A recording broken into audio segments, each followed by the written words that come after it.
Good morning, everyone. I'm Jeremy from Flatware Creations. Today we're going to be making a stone pendant. This is a Herkimer diamond, and we'll be making this one in this video, and in the next video we'll be making this moonstone pendant. But for this one I picked out this olive fork, and it's silver plated. It's got really long tines so that I can be able to capture this the way I want to.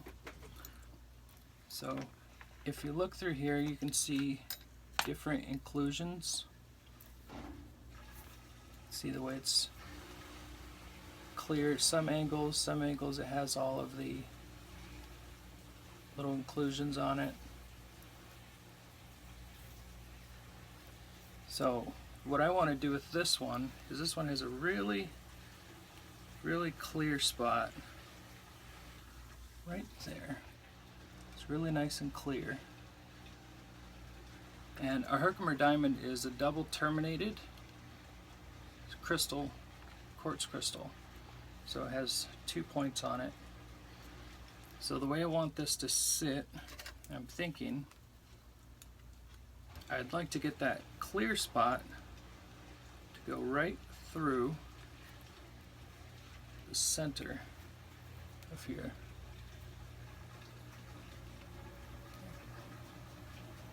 Like that.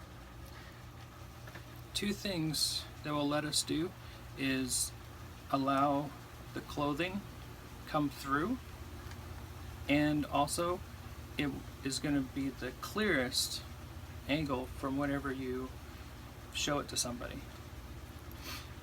So what I have to figure out is how to get my tines to wrap around this, still give me the clearest view, and at the same time be aesthetically pleasing.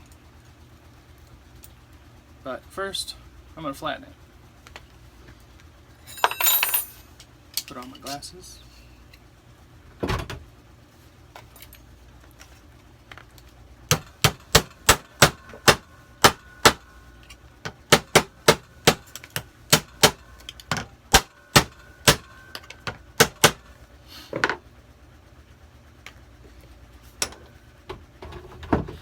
To get them nice and flat, so it gives me a lot of surface area.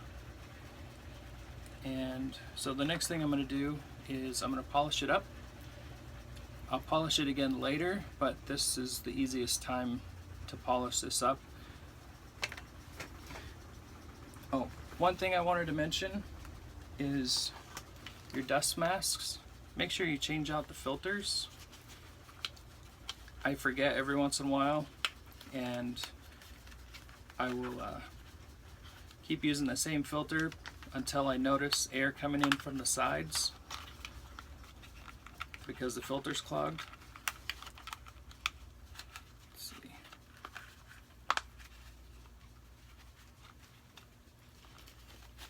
And these are very important, especially working with these old spoons and forks, because you don't know exactly what the base metal was underneath.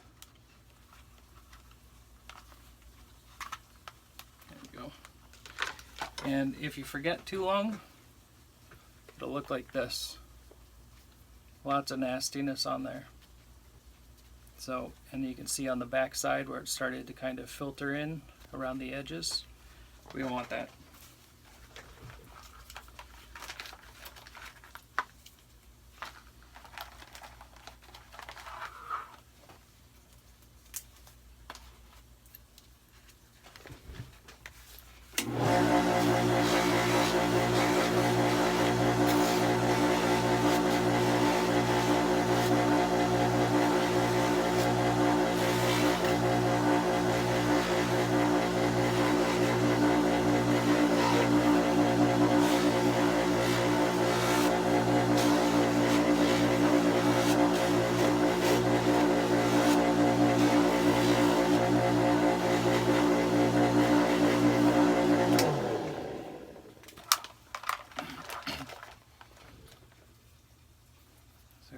nice shined piece. We're going to get another buffing done later on, but this is the time where we're able to get out all the stuff that might be bent or hidden later on. So,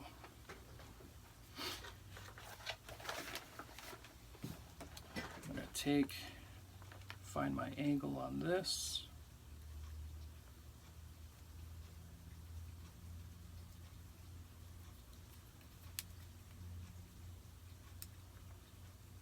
Okay, so that's my angle.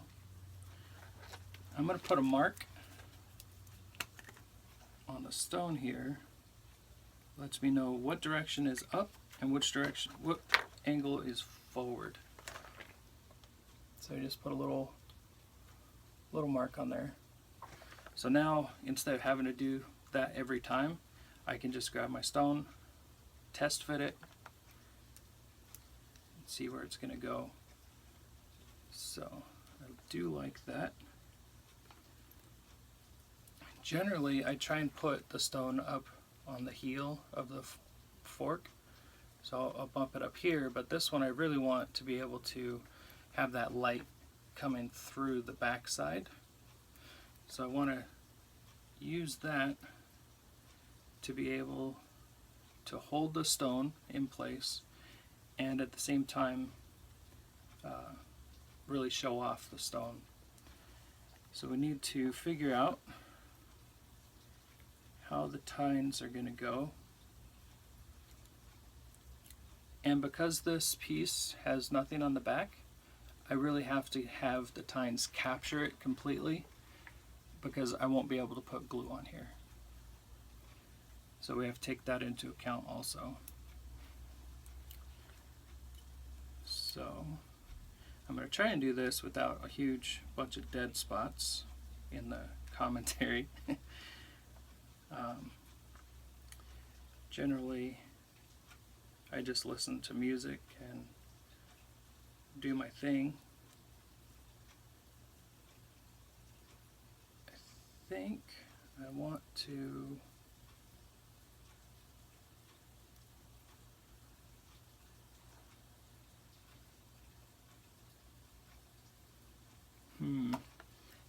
each time I'm looking at a piece, I probably have 20 plus ideas go through my head of how I want it to be, or options that it can be wrapped in.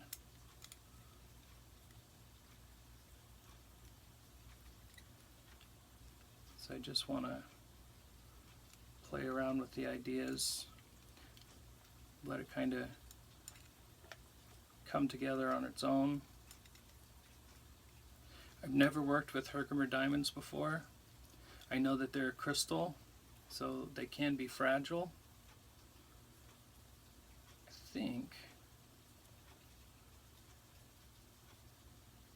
think it kind of fits better this way.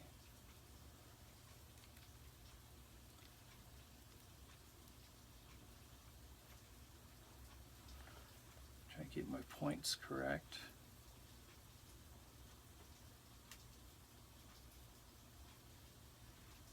And every stone is different. It doesn't matter what you do. So I'm going to change my angle of my stone. My Sharpie pen marker, it's got just a real fine point on it.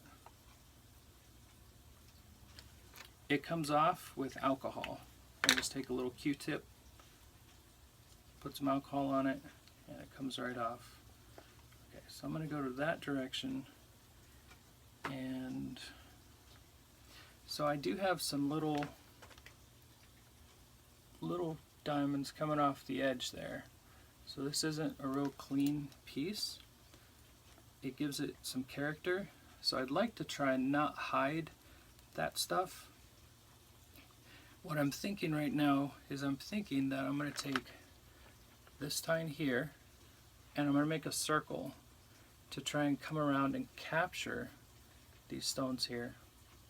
That way you can kind of still see through.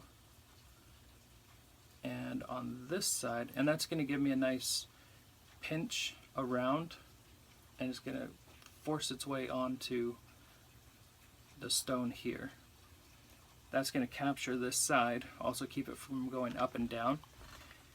And the other side, I only have a little bit of room for the tine right here in this space. There's only about half of the tine that is available.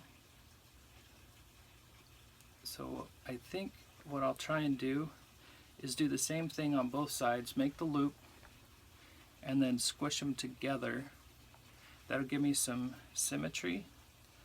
They'll both be about the same spot, it looks like, and I do have enough time to do it. That'll give me a clear view of the stone up front, and really fill in that void right there, so it should hold together really well and keep my point straight down. So we just got back from a show.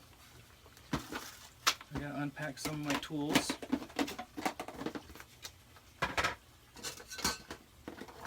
Here, tools. Pliers.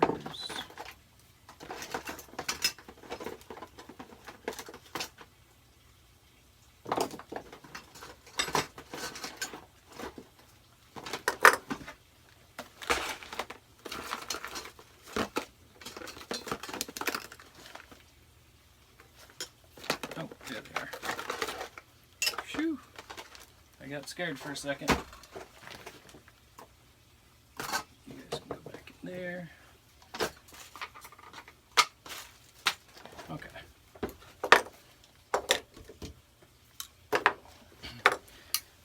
So I like to use these graduated pliers. They're really heavy duty. They are about 6 inches.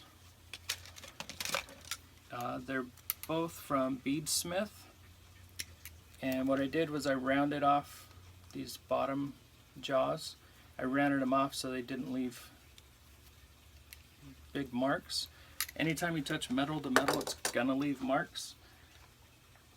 So there's not a whole lot that you can do about that, but anytime I can make an adjustment, I try to make it easier on myself. These are another set of pliers. They're automotive pliers. This is 7-inch. They did have a little nub here on the tip, and I cut those off and ground it down. They don't close completely in the middle like the jewelry pliers do, but it allows me to get a lot of torque on here. These are like $8, so I don't feel bad if I break them, but these have lasted 3 years now. I did, however, have to tape the handle. Okay. So let's start marking and bending. Go right to my mark. Get that seated where I want it. And what I do is I find where I want to start the mark, where I want to start my bend. I'll start them both right about here. And remember, anytime that you make a bend, you're going to take out some of your mark. So it's going to bend over your mark. So I want this to be about this big. So I'm trying to match up the size of the loop I want to go around the area.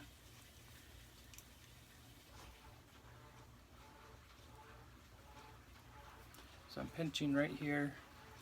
I've got about 1/4 inch sticking out the back.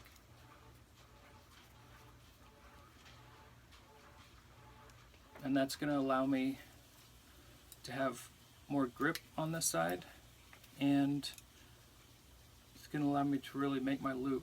So I'm bending. I'm going to go this way, right around.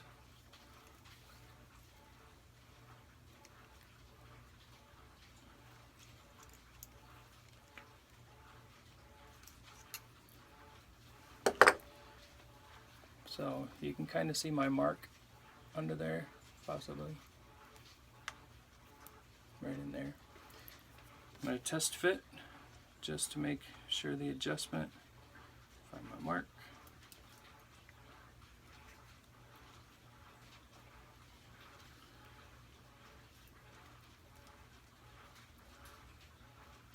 Okay, so I do have room to go.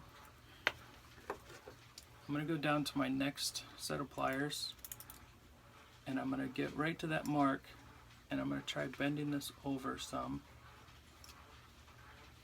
taking it just right to the fork for this one.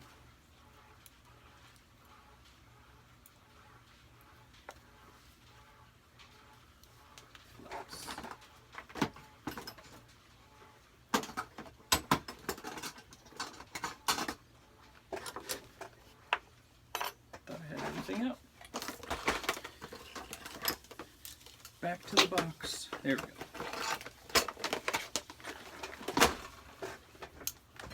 Some flat pliers. I'm just going to use these. See how it bent over on me? It bent towards the middle. I'm just going to take them and run them out. So that loop is now pointed to the outside. Gives me a little bit more room to work on the inside. So I'm pretty close right there.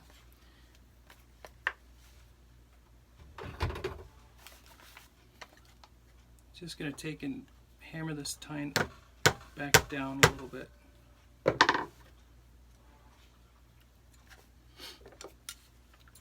And as you go, the whole time, things are going to bend the way you want them to, and then sometimes it's not going to go so well. But no matter what happens, we have to make sure that whenever we're done, we have a solid piece, and we've made the best that the stone's going to allow us to do. So I want to take this back a little bit more.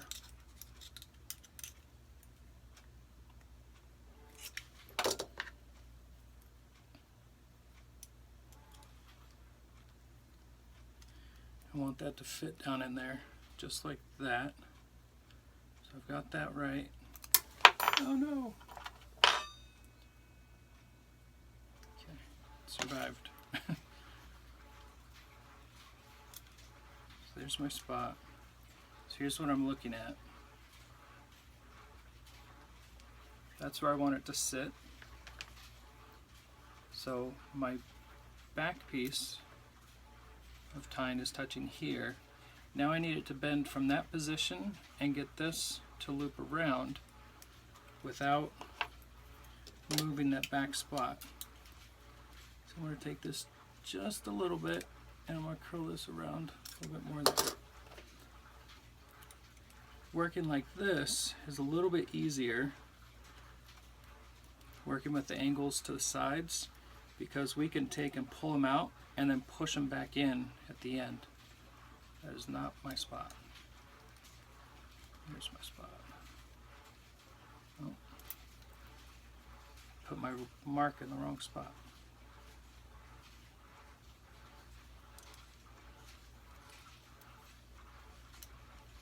There we go. So that needs to come down and just flatten.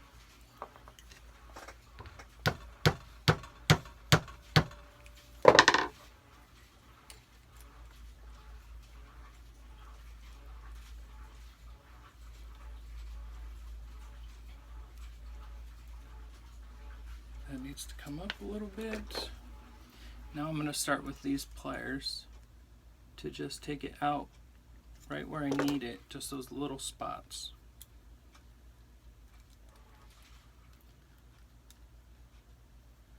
Let's see here.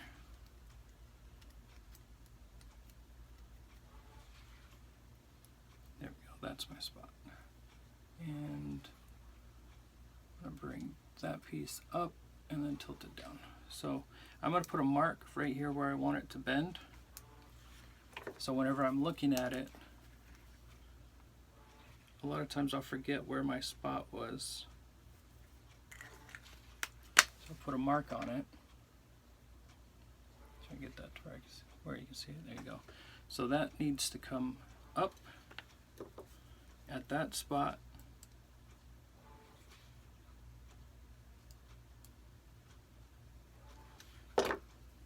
Test fit again.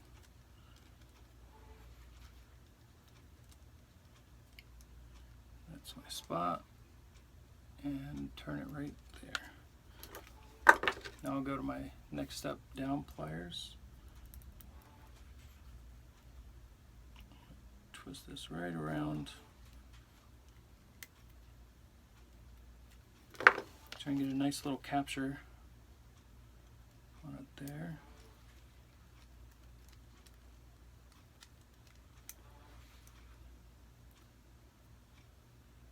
Okay.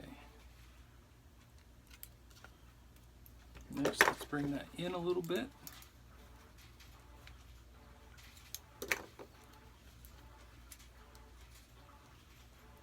More towards its final resting place.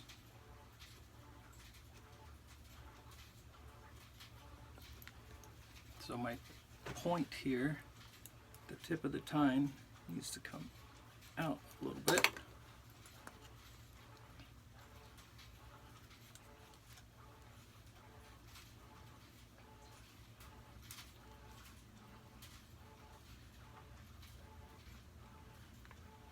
I think that's pretty close. That needs to come back.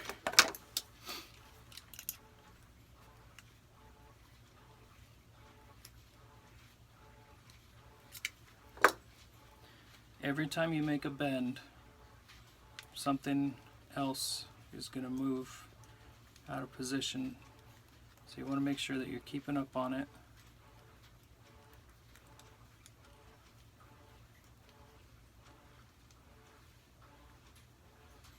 It goes there.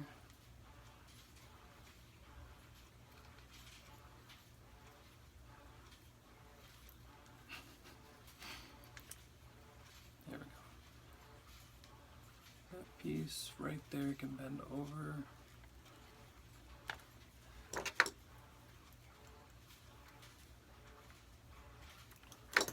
Sometimes you can't make those adjustments just in your hand, so you really have to put it back in the vise almost every time you bend it. And that can be a pain.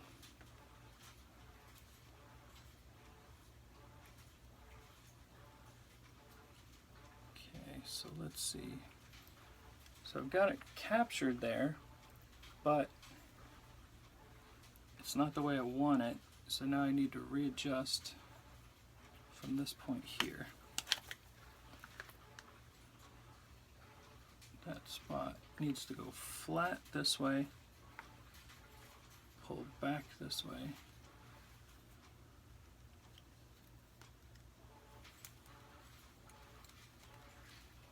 So it's already starting to capture the stone pretty good.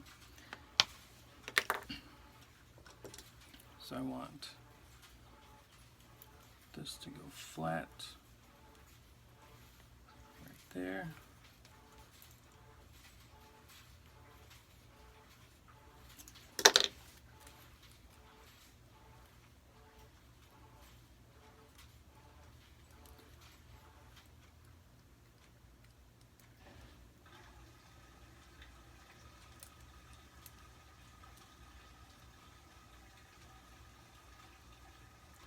So that's my spot.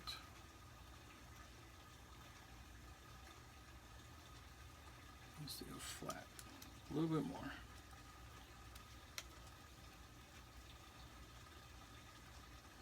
Come out. Come on. You don't want to be stuck yet.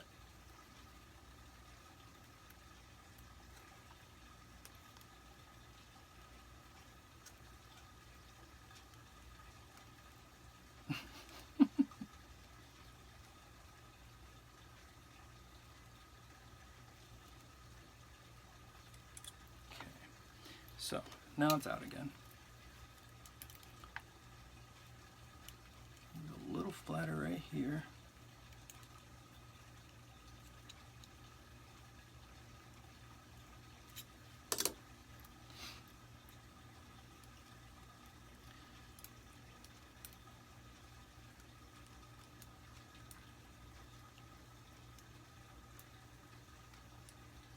Do. Come on, get in there.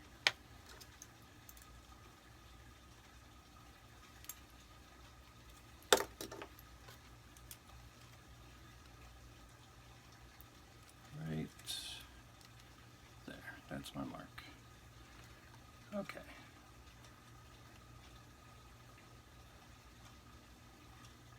This whole thing from there needs to bend over. Actually, that's my spot.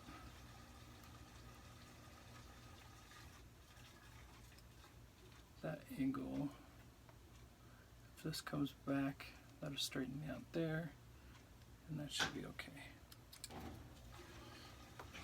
So I'm going to take and try and flatten this out towards the bottom a little bit.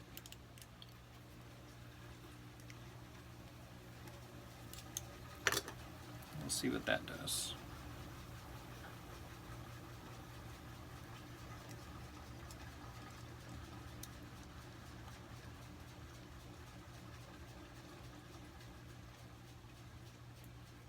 So that is at the right angle. My end here has to come out a little bit. And all of this can twist in.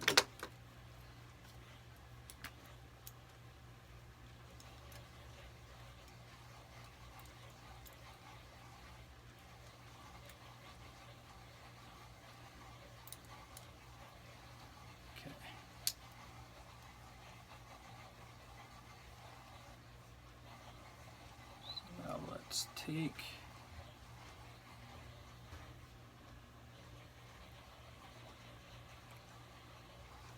we're going to take and roll this just a touch forwards. Try and flatten everything back out again.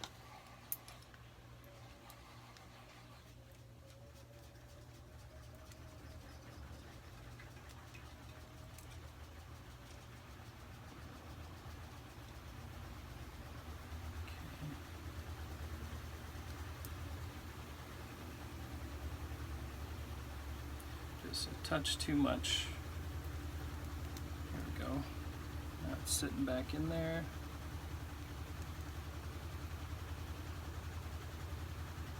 Here's my angle. That can come down, and then just the very tip.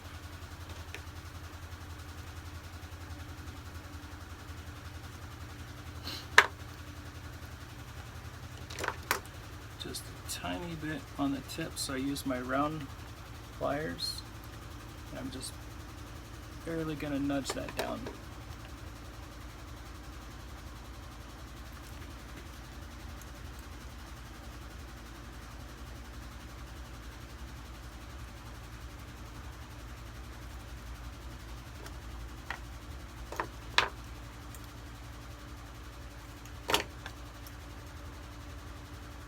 Lots of movements. And like I said, I've never worked with the Herkimer diamonds before. So this is all new learning experience for me. It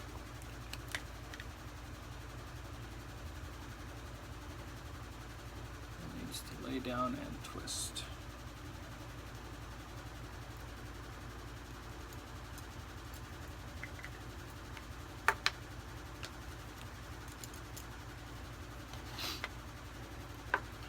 Just this little bit here. My spot, right? Is that my spot?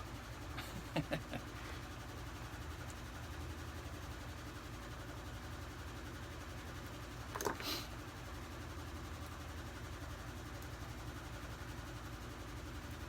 so and for this.